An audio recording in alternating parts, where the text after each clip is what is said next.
Good morning. We're here today to talk about the statistic for the real estate market in the Bay Area, San Mateo County, Santa Clara County, condos, townhouses, and single-family homes. I'm Richard Calhoun with Creekside Realty, 40 years of working right here in Silicon Valley helping consumers. Jumping right into the data, there is a little bit of a difference here. You can see I now have 53 weeks in a year, and everybody knows there's only 52. I put a gap of an extra week in the middle here to separate the lines. I thought that was a better presentation. So we are in week number 28 in 2021. So that's this data point here. Even though this indicates week 30, it is week 29 in 2020. But I thought that graphically having the separation was a lot cleaner. So I think unless I hear people's feedback, otherwise I'll go this way going forward. What we're looking at are the two major components, supply and demand. Supply is available inventory. Available inventory, in my definition, is homes that are available with no underlying contract. And that is what this blue line is. And you can see that we're below the gold line. The gold line is the 5-year median, 2015 through 19. We're somewhere around 90%. So we're a little bit shy on inventory, but not dramatically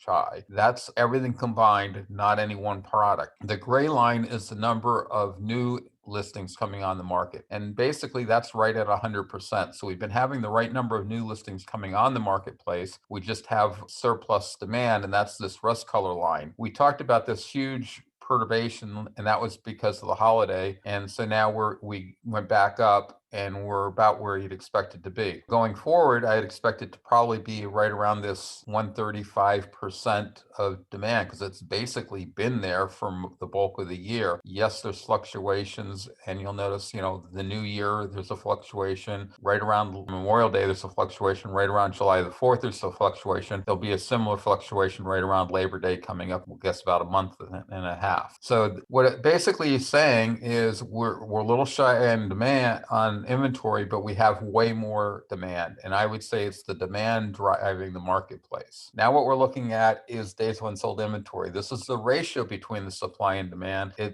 me, in a free economy, it's the single biggest indicator of what's going on. Here's the huge change we had in days of unsold inventory. And I explained this last week by basically saying, as you go into a holiday, sellers don't put their properties on the market the week before July the 4th, but all the buyers are out there still looking. And then the sellers flood the market right after July the 4th. So there's all this inventory on the market, but buyers haven't been given the opportunity yet to present their offers. And as soon as they are, the market buys it all up and it comes flying back down again. So I think what we'll see is it pretty much stable somewhere around 21, 22 days of unsold inventory. Now that is up from where we were earlier this year at 17 days, but you can see the gold line is normally going up at this time of the year. We're going up less rapidly this year than we typically are. The other thing, if you get really into the nuances, you'll see that the blue line is much sharper. The peaks and the valleys are together. Like this is just a one data point peak, where this up here looks like a 2 data point peak. And that's because when you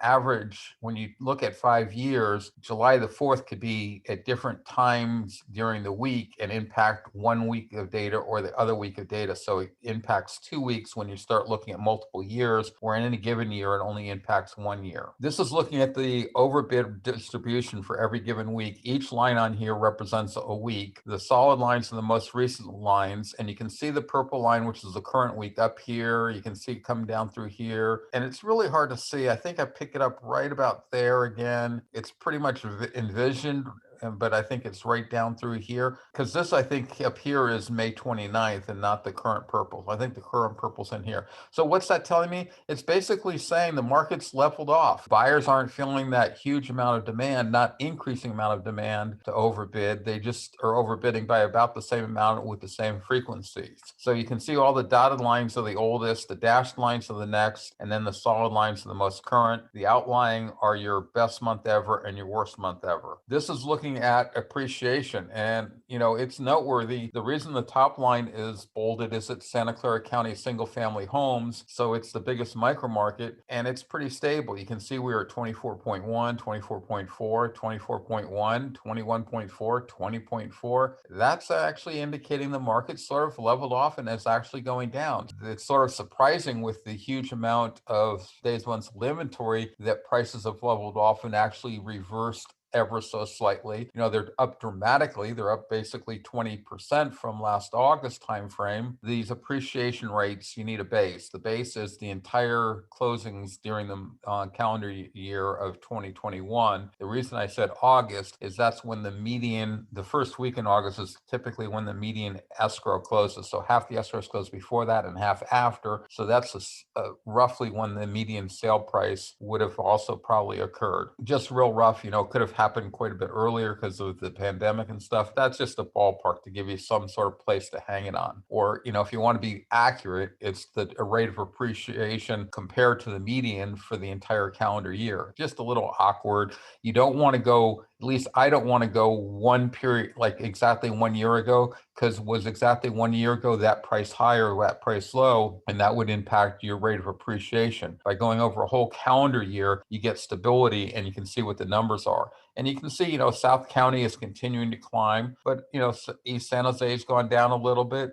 Cambrian Campbell has gone down a little bit. Santa Clara has gone down a little bit. Cupertino, Sunnyvale down a little bit, and even Saratoga, Las Gatos gone down a little bit. But now Palo Alto, Los Altos looks like it's basically still at its peak, 22.6, 22.4, that's still pretty much at the plateau. But you can see a lot of the areas have sort of leveled off and have reversed a little bit. In San Mateo County, I only have the micro market areas. I don't have a county-wide data. If I was to use a county-wide data, I would be looking at Redwood City and the Bay Cities, because those are fairly large geographical areas with a lot of the inventory in them. So, the fact that it's at 21.7 and 21 and was up to 22, it looks like it's sort of rolled over as well. This is a new graph, and I'm adding it in on this part, and it's sort of a detail, but I thought people might want to see it before they break off. And what it's looking at is the key components. You're looking at the 4 different major micro market areas: Santa Clara County single family homes, San Mateo County single family homes, Santa Clara County condos and townhouses. And I'm calling this the Bay condos and townhouses because I don't have a county-wide condos for San Mateo County, but this is the vast majority. This is basically everything on the bay side of the ridge line south of, I guess it's Daly City, Coma area. So, it's the vast majority, but I put in Bay just to distinguish it so people know it's not the entire county. And then I'm looking at what I consider to be the key indicator, days of unsold inventory, and 22.9 is pretty darn hot. Anything below 40 is what I call a strong seller's marketplace. Between 40 and 80 is a balanced marketplace. So you can see all 4 components are strongly in a seller's marketplace. Frequency of overbidding is pretty straightforward. That's just how common is it for a seller to get more than their asking price, and you can see it's basically 70 to 85% of the sellers are getting more than their asking price. And then finally, the magnitude of overbidding shows you the percent of the asking price more that the seller is getting on average, and this includes the ones that are below. Now, it is somewhat noteworthy that San Mateo County single family homes is at 110.2% versus Santa Clara County at 100.0%. 0.2% isn't a huge difference, but also San Mateo County by the other 2 benchmarks is quite a bit slower. So, just having thrown this together to this morning, I'm still wrestling with myself on what's a reasonable explanation. And the reasonable explanation I came up with is in San Mateo County, the areas are more expensive. There might be more wealth, and a buyer that wants something might be willing to throw money at it more than people in Santa Clara County, and therefore the magnitude of overbidding becomes greater. And with that, I wrapped up. I'll do a quick recap as people get their questions lined up. The green highlight here is my root URL. From that, you add things to it to get to different things. You add the year 2021 to get to the live presentation Saturday morning at 9 a.m. You use the word handout, the 8-digit year, month, date code. So 2021-07-17 will give you to the 25-page handout for today's slide. And then I archive these on YouTube. It's the root URL and just the 8-digit year, month, date code of 2021-07-17. And that would get you to this particular episode. Does anyone have any questions for me? No, All right, sure. I'll proceed. Now what we're doing is breaking down into a little bit more detail. And that was where I was having the debate with myself earlier. Do I put the previous table up before or after the break, and I decided to put it before the break. This is looking at active listings. We're now looking at current active listings. There's 1,984. A week ago, there was 1,890, and you can see the breakdown. So basically, all your components have come up a little bit in inventory, which is a good thing. That's why we typically have DUI increasing at this time of the year. It's why we tend to have prices slowing down, is more inventory comes on the marketplace. So basically, that's exactly what's happening. You look at offers accepted. We have how many offers were accepted in the last week and how many offers were accepted in the past 5 weeks. Now, because the past 5 weeks has a holiday, the past 5 weeks is not going to be 5 times the 1 week. And you can see that pretty much true across the board on all the data, where if you take the current level, the 1 week, and multiply it by 5, you'd get a higher number than the past 5 weeks. Also, with the offers, there's the possibility of a few of the transactions falling through. So an offer during the first week may fall apart in the second, third, fourth, fifth week, and therefore not be counted in the week 5 count. So that's why it's not a correct, not an exact match, and it also shows you that the market is accelerating. But the major reason the market's accelerating is because the July 4th holiday negatively impacts the 5-week data and doesn't have that same impact on the 1-week data. Then, because inventory and demand are hard to judge by itself, I then look at days of unsold inventory. Days of unsold inventory is the ratio between the existing inventory and the rate of sales, and it tells you how quickly you'd sell out all existing listings at the current rate of sales if there were no new listings coming on the market and sales continued at their current rate. Now, obviously, that will never happen. You'll always have new listings coming on the market, and if you didn't have new listings coming on the market, sales would not continue at the current rate. After the sellers picked over what was on the marketplace, the number of sales would drop off dramatically. So it's a theoretical number, but the key is it gives you an objective measure of the supply-demand balance. So you can see the 5-week is what I benchmark everything on, because the 1 week is too volatile. 22.9 is the fastest market, and that's Santa Clara County single-family homes, followed by San Mateo County single-family homes, followed by Santa Clara County condos and townhouses, and coming in last place at 41 is San Mateo condos and townhouses. Now at 41, you're getting on the cusp of being a balanced marketplace, and that would be where buyers and sellers have roughly equal power in negotiations and things like that. You would still expect, 3-4% appreciation per year and things of that nature. It's still a strong marketplace. This is the best way to say it. You remember, 40 to 80 days is what I consider to be a balanced marketplace. At 41, you're just barely into that. So, just gives you some idea of the depth and what areas are doing better than others. This is looking at the data graphically. This is days of unsold inventory. You can see that we have been rising here recently. Every Friday, it looks like the thing's about ready to roll over and go on the other direction. And I think that's just because of the cycle of a week. And if you think about it, going into the weekend is when you have the maximum inventory. And then as you hit the weekend, you start having the sales, and that brings down your days of unsold inventory. Every week, I want to comment about, oh, it looks like we're rolling over. Oh, it looks like we're rolling over. Well, I think that's just a cyclic pattern. And that's one of the reasons I do stuff based on a week, is to try to get rid of these weekly cycles. This is the same data just stretched out, so you can see the rollover.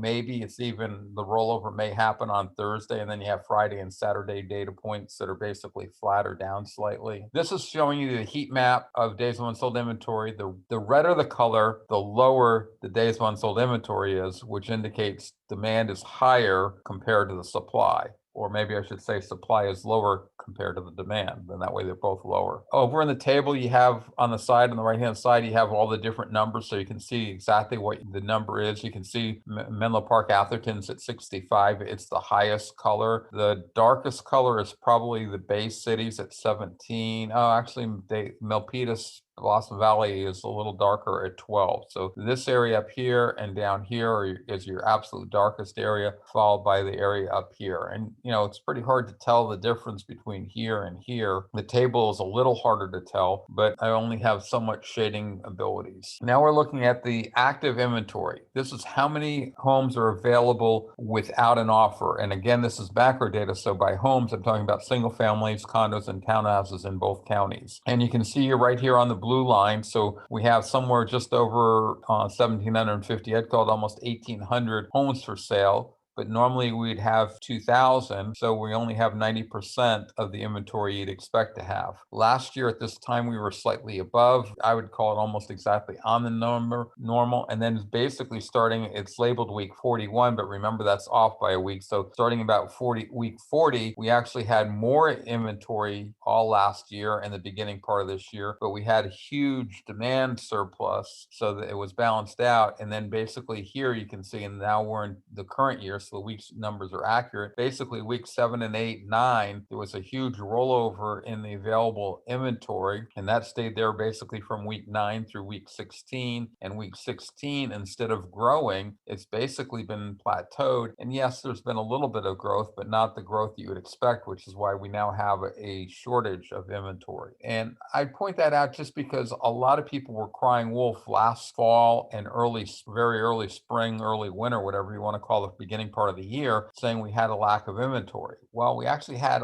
more inventory than we normally did. What we had was a huge increase in supply and in demand, which made it felt like a lack of inventory. The first time we really had a lack of inventory was basically starting here in week 16. That's what's nice about data, is you can actually see what's going on. This is looking at the number of new listings coming on the market. Same concept. Blue line is the actual data. Yellow line is where you'd expect it to be. And basically, as far as the new listings coming on the marketplace, it's exactly where you'd expect it to be. Now we're looking at the offers accepted, and that's where I think the real story is. And this huge drop in offers accepted isn't the demand going away. It's the fact that this was the week after July the 4th, when this actually was the week of July the 4th, when there was no inventory coming on the market for buyers to buy. And now the inventory came on the market, and boom, the demand came right back up. The unsatisfied demand is pretty significant in Santa Clara County and probably San Mateo County as well. And so it's going to take a lot more inventory to slow the market down. Now we're looking at closings. I'm going to be pretty quick here because I really don't think there's much value in this graph, and I'd be almost inclined to drop it because closings are mirroring what happened in offers, 5 weeks ago. The only reason closing data is valuable is that's when we release the sale price, and that lets us get the sale price to list price ratio. If we reported sale price like we used to, and I could calculate the list price to sale price ratio on pending transactions, I probably would drop all closed data. But that's not the way the industry functions now. And so you have to report sale price and overbidding based on closed data. This is the frequency of overbidding. And you can see, last week may have been the peak in the overbid. We're down back around 85%. But to say we're back down around 85%, that's still insane to have 85% of the sellers get more than they're asking for on a property. It's the single biggest purchase in their lives. This is looking at the components. If we go back here to where the pandemic happened, the hottest marketplace was Santa Clara County. And I point that out because here, this is the traditional line back here, where San Mateo County is hotter than Santa Clara. And fairly early on in 2020, they became very equal, which is unusual. And then Santa Clara County outdid San Mateo County even before the pandemic hit. So that is sort of surprising. I'm not sure what caused it, but there was clearly more demand for some reason in Santa Clara County than usual prior to the pandemic, and it's maintained itself the entire way after the pandemic. And if I look at things and say what's a reasonable explanation, job growth has been moving south and east for a long time in the local market area, and it might finally be to the point where people now want to live in Santa Clara County versus San Mateo County. I do know a couple years ago, I took a couple people that were looking in Santa Clara County, in the more expensive areas, Cupertino, Sunnyvale, and took them up into San Mateo County, and they felt for the first time that they could get more money, and they purchased in San Mateo County than they were in Santa Clara County, and that may start becoming more common. This is the heat map of overbidding. So here, the darker the red, the more overbidding, and here you can see everybody's above 50%, so everybody's got a little bit of shade of pink to it. The lowest amount is right here, obviously in Menlo Park and Atherton, but they're at 55.6%. So they're 5.6 6% of shading. The hottest number that I'm picking up now is Cupertino at 93.6. I do think that's a different Foster City at 95. I'm going to discount Foster City, and I typically do. You can see it's just this little tiny blob here. You can see it a little bit darker than in San Mateo, city of. It's just because there's so few homes. It's a small geographical area, and it's almost an area where there's not a lot of turnover for the number of homes. So you end up with a super small sample size, but it really didn't follow any other micro market, and I didn't want to ignore it, and I didn't want to corrupt the other data. So that's why it's a small area by itself. Anyway, somewhere right around 95%. I'm going to keep an eye on Cupertino at 93.6. I think that's different than last week. I did have it locked up for a while, so if I see 93.6 next week, I'll go looking again. Here's the magnitude graphically. You can see we've had this sharp increase from somewhere around 108% to somewhere around 110% just in the last couple weeks. But this is closings. So remember, even though it happened in the last couple weeks, that then happened 5 weeks before that. So you're talking about something that happened, 50 days ago, 2 months ago. So we're now in the middle of July. So this was happening in the middle of May. That was going into the Memorial Day holiday. So people might have been feeling desperate. That the 5 weeks before Memorial Day is typically when we have the most number of transactions. This is the graph of looking at the magnitude of overbidding. This is how much in percentage buyers are overpaying. It includes the ones under. So it's not just saying for the people that overbid, how much did they overbid? It's saying everybody blended together, where is the sale price to list price ratio? And you can see the lowest area again is at Atherton Menlo Park at 102%. Quickly picking up, I'm seeing 115%. I'm not seeing anything higher. So it looks like Cupertino Sunnyvale has the highest overbidding at 115.2%. This graph we saw earlier, I'm convinced I sort of see the purple line there, and then I see it a little bit down here. And I guess maybe that is the purple line up here at that end, and then I would say it's up here. So we've already talked about that. Here is the last 12 weeks. And when you have 12 weeks of data that are that close on top of one another, the market really isn't changing one direction or another.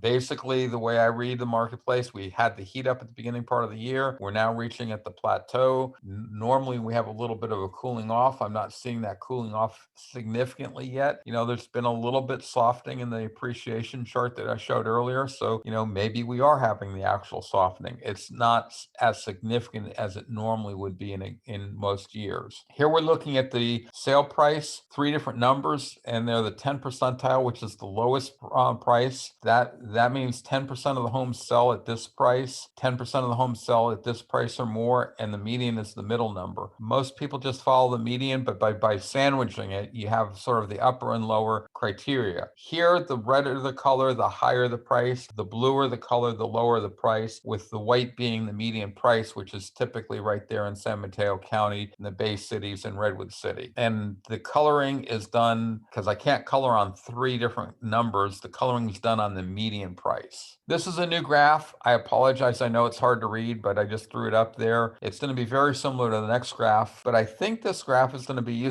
useful to put it at. And what this is going to do is hopefully substitute for the need for me to do monthly data. So what I'll do is I'll compare the past 5 weeks, so ending on July the 16th, going back 35 days, and I'll compare it to the upcoming months. So these are all compared to July data, which isn't available until August the 5th. So people can sort of get a sense of where we are. It starts on the first of the month, and not the month that we're in, but the previous month. So this is on June data. So this starts on the 1st of June and then goes for 35 days. So the closest weekly data I have is June 10th. That's pretty close, and we will always be within the 4 days of being accurate because there's only 7 days. I will probably not do it that way. I'll probably go starting on the 1st and going into the following next month, follow more, because if you're in the industry, you realize there's a big monthly cycle, and I don't want any part of May impacting what I'm calling the June cycle. So it will be up to 7 days delayed, but it gives you the historical stuff. And with that, I'm not sure there's any need to go back and do my recap on the monthly data. And besides, Besides, I'm trying to get out of it doing that since I haven't done it for the last 2 months and no one's complained dramatically. So I think that's what I'm going to be doing, making the previous chart more legible and using these two charts because this is what the monthly data was based on. And to graph it out, I'm not sure people gain anything. If they do, let me know and I will continue to do so. Anyway, here is the URLs again. I'd be happy to answer anybody's questions. All right. Besides the new chart, so you're going to talk about more on that, right? I'll talk about it more when it's Yeah. legible because I don't think it's Okay. really. Can you read it? Because if you can read it, No, yeah, I cannot really see all the numbers. but basically it's the same graph as this, or same table as that. This is June's data. The previous chart up here is going to be July's data. So you can see where the data compares to the two benchmarks. In other words, whoops, went the wrong way. That's right. This is looking into the future and this is looking into the past. And that way I don't have to do, because the correct way for me to do this is to go back and do 52 weeks of data for 22 years versus I already have 12 months for 22 years. And so if I compare it to both of the months I have, I don't think I need to do the 52 weeks. Well, we'll have to see it next when you have that new table. Yeah, it's the same as this table. It's just this table data is for the month of June. The other table's for the month of July. And so you can see it. You know what I might be able to do? Yeah, now I can see all the numbers. There you go. Why don't we go? So basically, you can see here, this is now comparing the month of July, and we're halfway through the month of July. I'm putting up July the 17th because that compares to August the 5th. So you're looking a little bit in the future. And so... Okay, yeah. Now it's very clear. So basically what you have now is you have the average days on market and, well, let's just hit the key parks. And I don't have the highlighted. The key parks are coming down here to the average days of what's offers have been accepted, and you're at 15 days and 8 days. And if you go back to, what is the closest competitive marketplace, I would say it is this, and I think that's going to be 2017. But if you look at it, we're significantly faster than we were in 2017. And last week I talked about how if I was forced to predict the market, which I don't do, I would say the market is the most like we were in 2017. So if I wanted to predict the market, I would probably go back and look at what happened in the year of 2017. You can see prices are obviously higher. Sales volume, 35.5. Yes, if you go way back here to 2012, you have higher number of sales per day. But that's one of the things that's been happening in the Bay Area for a long time. The people are getting more and more stable in their homes, so they're selling less and less often. If they're not selling, we don't have the inventory to sell. And this is just on the last 35 days. The square footage of the homes really doesn't matter when you're trying to read the market. Now, if you look at the buyer demand, at 110%, if you go back, I don't think we're going to find a year that's anywhere close to 110%. Okay, so we're all the way back. I'm getting 102%, 104%, 105%. So the highest we ever had was again 2017 at 105%, and we're at 110% now. The highest we've had now is 75% to pass. Now we're at 85%.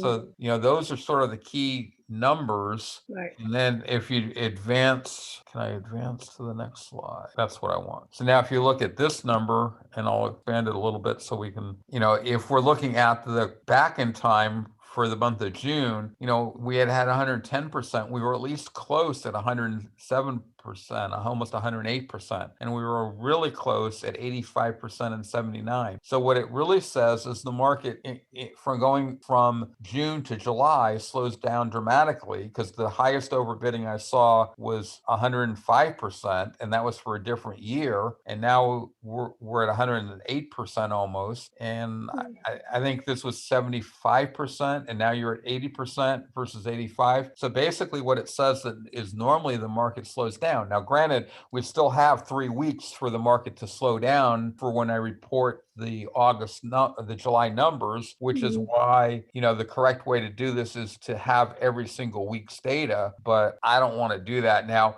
what I might be able to do, just thinking about it, is I might be able to take my 12-week historical data and linearly interpolate between it. It won't be that accurate. It would be an accurate calculation, but it won't necessarily be an accurate representation. But I can get 4 or 5 data points for every month, depending on the week, and then have the average of that. Maybe that's what I'll do. Maybe I will look into doing something like that, because if I can set it up and have it so I can have 52 numbers to compare it to, then I can take this week 29, I believe we're in, and compare that to the typical week 29 and be comparing apples and apples. Give me something to do. Might take me Yeah. a couple weeks. Okay. Okay, good. Yeah. All right. All Well, right. thanks for joining. Thank you, Richard.